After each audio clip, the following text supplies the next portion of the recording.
এরপর বেহেশতের পোশাক পরাইয়া বেহেশতের বিছানা বিছায়া ফেরেশতা বলবে নম কানাউমুল উরুস, ঘুমিয়ে যাও।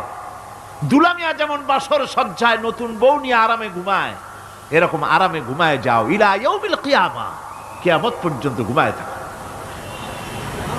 আরামে ঘুমিয়ে থাকবে। এরপরে সিংগায় ফুৎকার হবে, সিংগার ফুৎকারের আওয়াজে তার ঘুম ভেঙে যাবে, বলবে ইয়া ওয়াইলানা মান বাআসানা মিন মারকাদিনা, হায় আফসোস, আমার এত আরামের ঘুম থেকে কে আমাকে জাগ্রত করলো, আমার ঘুমটারে নষ্ট করলো কে? আওয়াজ আসবে হাযা মা ওয়াদার রহমান ওয়া সাদাকাল মুরসালুন, এটা হচ্ছে রহমানের সেই ওয়াদা, আর মুরসালিনরা নবীরা সত্য কথাই বলেছিলেন, সেই কিয়ামত অনুষ্ঠিত হচ্ছে। আমার বন্ধুগণ, সেজন্য এই দুনিয়ার মোহে পড়ে থাকলে